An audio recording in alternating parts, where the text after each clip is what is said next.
Hi, everybody. Welcome to Phil and Dave's Excellent Adventures. Just Dave here. Today I'm talking about the movie Deadpool and Wolverine. This is going to be a spoiler review, so if you are concerned about spoilers, I would suggest you go and watch the movie first before you watch this review.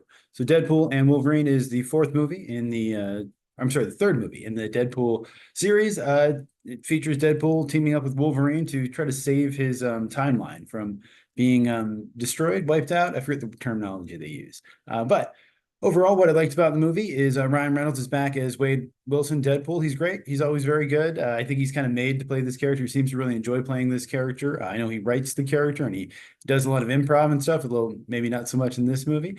He's always great. Hugh Jackman's back as Wolverine. He's always good too. I know he sort of said he was retired and was done with the character, but he came back for this, and they both really committed to this. I think they both, really cared about what they were doing. I really liked Emma Corrin as Cassandra Nova. I thought they were really great. I'm not really too familiar with them too much, but I've seen them in something. I forget what exactly, but yeah, they were really good in this. I like Matthew Macfadyen as Mr. Paradox. I know he's on Succession. I don't watch that show, but I've heard it's good. Morena Baccarin is back as Vanessa. I always like her. I always like seeing her in anything. Rob Delaney's always great. I think everyone seems to love him as Peter. Leslie Uggams as Blind Al is also a highlight. I really like her relationship with Wade. Is really funny. Karen Sony comes back as Dopinder, and we've got Rana Hildebrand and Shiodi Katsuma as Yukio and Negasonic Teenage Warhead. They're not in it much. They're kind of just quick little kind of side cameo kind of things, but I like them in the first couple movies, so I'm glad they brought them back. We also got some people back, like Daphne Keane from Logan. Shows up in this one, and we got some people from the other universe. Again, these are spoilers here, but Jennifer Garner shows up as Elektra. I thought she was great in this. She looks great. She did a good job and handled all the scenes very well. And I was really surprised to see Wesley Snipes come back as Blade. I couldn't believe that. I'm just like, I think I literally like made it. I like gasped in the theater when I was like, oh, I don't know if it was a gasp, but I made some sort of a noise. I remember I was like, I could not believe Blade showed up. That was crazy to me. Chris Evans shows up as not Captain America, but as Johnny Storm, which was really funny. I think I had heard that, so I wasn't too surprised when that happened. But the way they did it and the way they introduced him was really funny. And we also got like Jon Favreau shows up as Happy in the kind of beginning scene. We got Wumi Masaku as Hunter B-15 from Loki. I thought they were all great.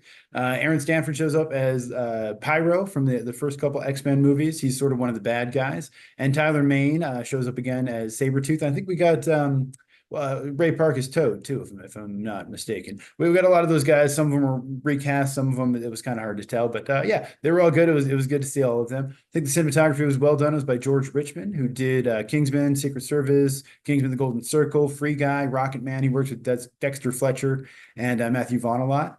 The music was by Rob Simonson. I liked it. He did 500 Days of Summer, Ghostbusters Afterlife, The Atom Project, and The Whale, which I feel like I didn't like the music in The Whale, but I like the music here. And he also did Life in Pieces, which I like that show. He works with Mark Webb, Jason Reitman, and Shawn Levy a lot.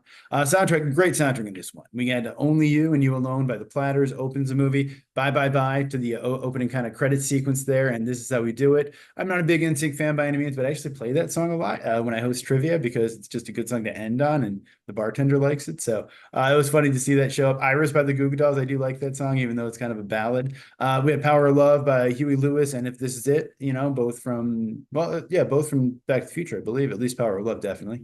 Waylon Jennings shows up, AC/DC, Hell's Bells, which was great. That was the first Wolverine and Deadpool fight scene was set to that, I believe. Lady in Red by Krista Berg. I'm With You by Avril Lavigne, which was kind of funny to see. Canadian, I'm sure is why Ryan Reynolds picked her. We even got like Grease, You're the One That I Want showed up in there. There's some stuff I'm not too familiar with, like Bring 'Em Out by T.I. I'm not a big T.I. fan necessarily, but I like the Jimmy and Randy song, I'll Be Seeing You is always fun. Make Me Lose Control by Eric Carmen. Like a Prayer by Madonna, they used quite significantly in the trailers as well. And weirdly, Pete Holmes was doing a bit about that. And I don't know if he got it from this or if it was just a coincidence or what. You're All I Need to Get By Aretha Franklin shows up toward the end there, which is great. And Good Riddance, Time of Your Life by Green Day. A bit of an overplayed song, but I think they kind of did it, they knew what they were doing there. A song that, yeah, for a long time there, people would always use at every wedding and high school graduation and everything else, and got way overplayed and way too on the nose. But I think enough time had passed and it worked. And I actually do still like that song. I think the biggest highlight in this movie for me is probably the humor. A lot of the humor really, really worked for me. I think the funniest joke to me was when he's talking to the guy and he's like, "What are you calling your wife?" He goes, "No, I'm calling HR." He goes, "Does your wife work in HR?" I don't know why. That to me, that exchange was just very funny. Just like the rapid fire response. It felt very improvised and ad-libbed. I don't know if it was or not, but it felt like it was. I also like when the nice pool is like, "Oh, I can break the fourth wall too." And he's just like, The proposal. I don't know why I didn't look at the camera. The proposal, which is just really funny. And they like the fact they took the time to kind of like let the moment breathe and kind of like let the audience laugh at it was really funny. There's sort of the Ben Affleck joke they make. There's also a similar scene with Peter and Hunter B-15 where they let the camera just sit there for a second and then they like kind of let the joke just sit there. That was really funny. They make a lot of Disney jokes, which are fun. The fourth wall breaks. At one point, he like grabs the camera and shakes it and it like breaks the glass in the camera and everything. That was really fun. The post-credit scene, I think, was also very, very, very funny when they show that, again, spoilers here, Johnny Storm actually did say all the crazy things that Deadpool said he said earlier, which was really funny. And not necessarily funny to me, but I was surprised the 20th Century Fox logo being in the void got a big laugh in the theater I was in. At least a couple people thought it was really funny, which I'm like, oh, hey, that's good. And that was the other thing too. There's some jokes that I didn't laugh at, but other people did. So like, yeah, for me, I feel like at least half of the jokes worked for, if not me, the other people in the audience that I saw it with. I do like too, there's a reference where it's like, look, the multiverse doesn't work. Like nobody likes it. Let's stop it, which is really funny. I think overall Deadpool had a pretty interesting arc. You know, it shows how he wants to go from, he wants to mean something. He wants to have a purpose in his life. He wants to, learn how to sort of put others above himself, kind of thing like that. I think two or three of Deadpool and Wolverine's fight scenes are really great. There's at least two. There's the first one with the AC/DC, and then there's the one in the van. Those are both really fun. I also think the fight scene they have with all the Deadpools is pretty good too. I enjoyed that one. I really like the costumes in this. I think they're really well done. It was cool to finally see Wolverine in his mask. We've never seen that before, in live action at least. And so that was really cool. I think Deadpool's costume looks great as well.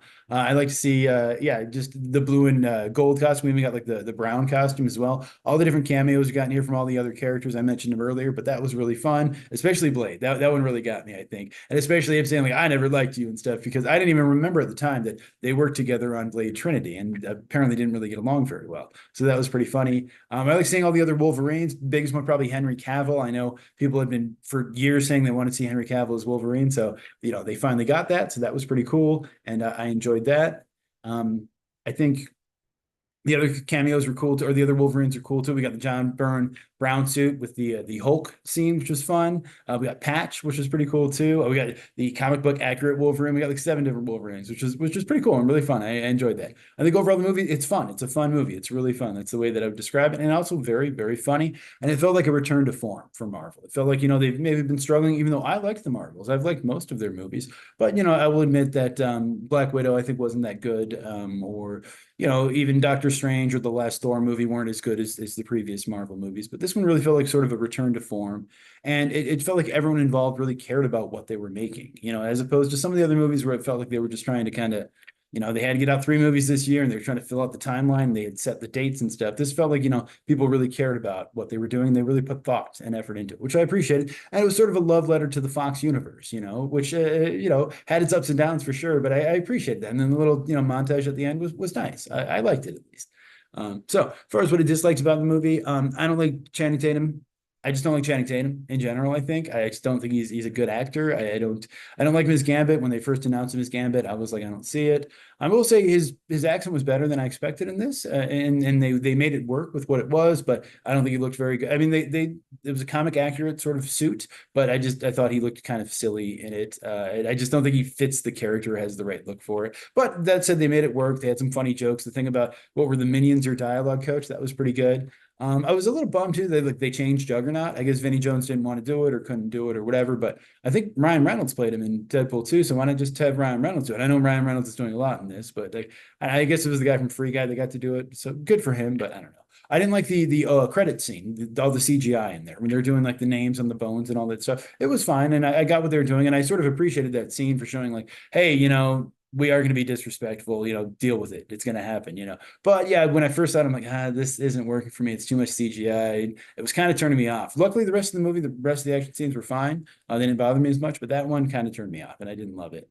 There's a lot of stuff that didn't make sense to me, and maybe I just missed it, but like Wolverine just wears his costume all the time under his clothes. Like that, like, okay. And like he explains, oh yeah, Chuck always wanted me to wear it. They always wanted me to wear it. And I always said no. So now I wear it. But then he just always wears it under his clothes all the time. Like I don't really understand that. And then like I think, well, I'm a little confused, I think Logan is technically in a different universe than like Deadpool and all the rest of the X-Men movies.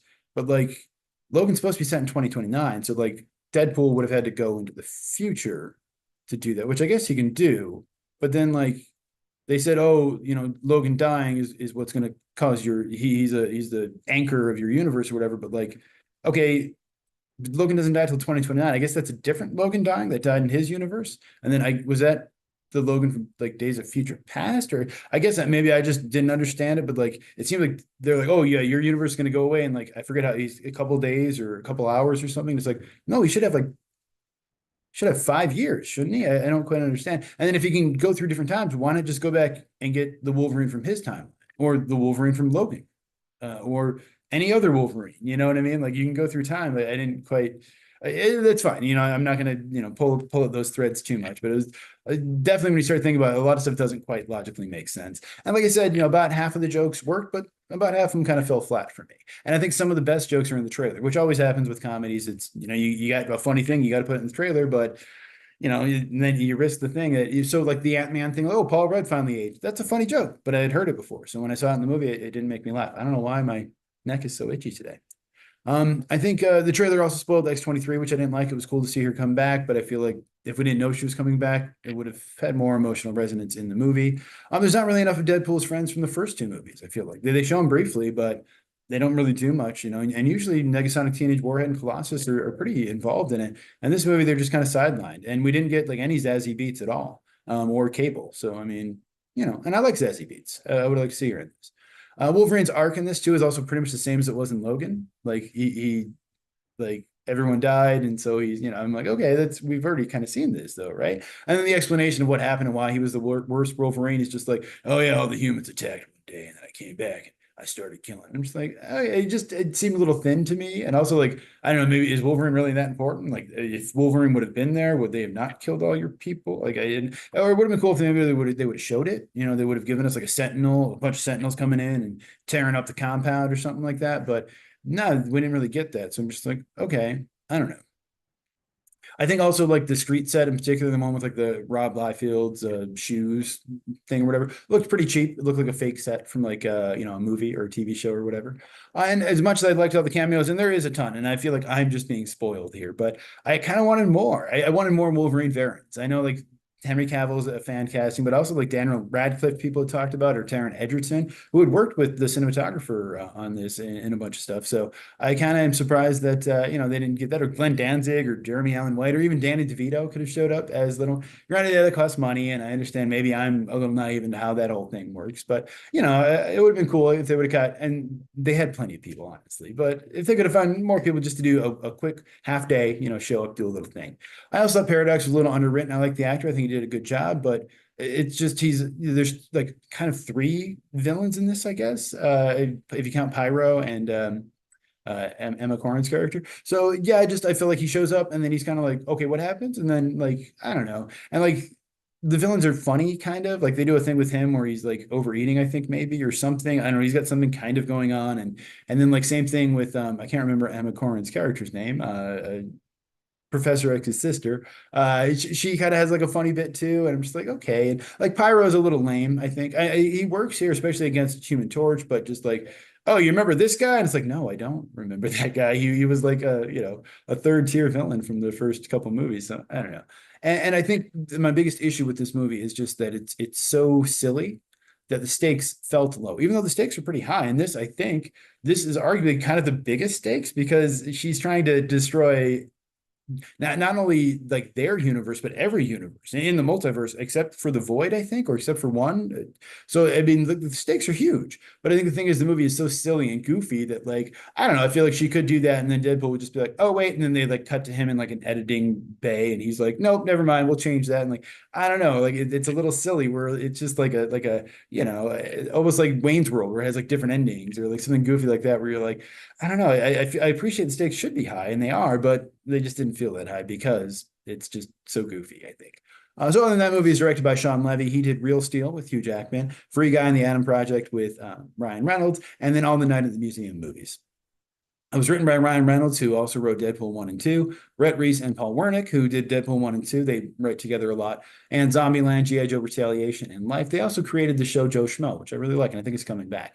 And Zeb Wells, who is a Robot Chicken writer, also the writer for the Amazing Spider-Man comics, who did the whole Paul thing that made a lot of people really dislike him. So it was funny to see his name in this, and I'm like, oh, like not everyone, but it seems like everyone on the internet hates. And I will say I'm not a big fan of the Paul arc. So, but I think this movie was funny and it worked. And also Shawn Levy got his first writing credit for this. So I think they all kind of worked on the script together a lot.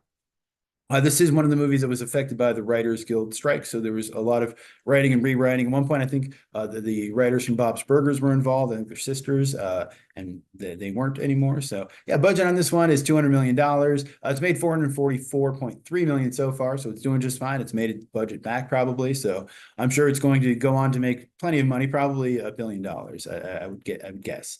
Rotten Tomatoes doing well. Critics are liking it. It's at 79% for the critics and 97% for the audience. So yeah, I would say the audience is liking a little bit more than the critics, but yeah, the audience is really liking it, and it's got an A on the cinema score, so pretty good as well there.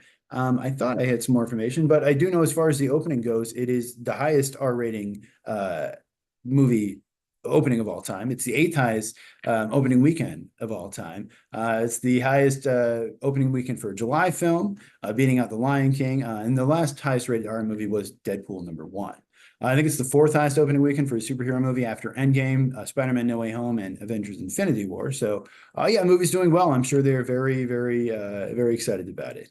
It was funny, like I said, to see Wesley Snipes in here. I guess at the time, they didn't really get along on the set. I think Snipes may have been a little upset that they were kind of pushing his character out with these kind of new characters. I think there was also an issue with Wesley Snipes maybe just being a little hard to get along with. Other people had said he kind of just smoked weed a lot in his trailer and didn't really interact with people on the set. Then might have also been like a what do you call it? One of those things where the actor is in character, and didn't want to interact because Blade wouldn't act that way. I think he wanted people to call him Blade on set and stuff like that. So anyway, apparently they didn't get along, and Snipes thought he was a little over the top. But he said in this movie he actually really sort of liked it, and he thought it really worked, and he understood within the context what he was doing. So I guess they made up, and they're all friends.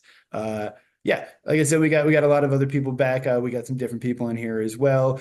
We did get the woman who played Lady Deathstrike came back, so that was pretty cool. We got some new characters too. We got a new Psylocke in here, which is fine, and we got a new Juggernaut. I think I already said that in here, and a new Russian, I think, from the Punisher movies. And they do mention Punisher, but then he's like, "Which Punisher?" So that was pretty funny. There's all the different Deadpool variants too, which I enjoyed. We had Dogpool, which was funny. It was Ryan Reynolds' wife, Blake Lively, is at least the voice of Ladypool. I think someone else did it was actually in the suit. They got their kids were in there as well as Kidpool and Babypool. Nathan Fillion did the voice of Headpool, and Matthew McConaughey was the voice of Cowboypool. So that was all really fun. In this movie, I think the people involved with it sort of said they were looking for like Planes, Trains, and Automobiles, Midnight Run, 48 Hours, Lethal Weapon as sort of those kind of buddy cop kind of things as a reference. But I think there's also quite a bit of Wizard of Oz in here. You've got like someone transported away from home. There's a dog with them. They're on a journey. There's a wizard. There's an evil witch. Like it's arguably very similar to it in some ways. And I think in a lot of ways too, it kind of reminded me of like the Naked Gun movies. And I think it was fun. This is, I think, one of the most like pure comedies I've seen in a while. I do remember really enjoying like Everything Everywhere All at Once and a Nicolas Cage movie, Unbearable Weight of Talent or whatever it was, Massive Talent. But this is, I think, one of the more straight comedies that just had like straight, funny, raucous, however you say that word, over the top kind of like body kind of humor. And the last time I remember seeing something this sort of level was like maybe like This Is the End, the Seth Rogen movie. Kind of remind me of like that kind of like, or like, Dumb and Dumber, like something like that, kind of just goofy, silly kind of comedies that you don't really get so much anymore. At least I haven't seen in a while. Apparently, because of the writer's strike, Ryan Reynolds was forbidden from improvising, which was kind of funny. But again, I don't know how long that went, if he was able to improvise other parts, but that's something he's known for doing on these movies. I mean, I don't know what the future is. It looks like Deadpool is going to keep going with Ryan Reynolds, and he's in the MCU now, or he will be in no, I guess he's in the MCU now. But is Hugh Jackman going to come back? I don't know. They made a lot of jokes about him doing it till he's 90. Is that true? Were they joking around? I'm not sure. And then I saw this movie on Saturday, and that night I believe they announced that Robert Downey Jr. now is coming back as Dr. Doom. So what does that mean? What are they doing there? I don't know. Hopefully they do get Hugh Jackman back for at least up till the next one, which is I guess Doomsday, and then they've got the Secret Wars of the next Avengers movie. So that would be cool to see him. But I don't know. I guess your guess is as good as mine there. But as far as the movie, I really liked it. I really enjoyed it. I think I would give it an 8 out of 10 for the score. I almost want to give it a 9 out of 10 because it was very funny and I did really enjoy it. But like I said, some of the issues just being the stakes felt a little low just because it was so silly, and I guess maybe just wanting a little too more. Maybe my expectations were a little too high. And I do feel like maybe just it didn't develop the character as much as I wanted to. Other than Deadpool, I think he had a pretty good arc. But yeah, if you saw the movie, let me know what you thought of it down in the comments below. Thank you so much for watching. I hope you have a great night, and I will see you here again next week.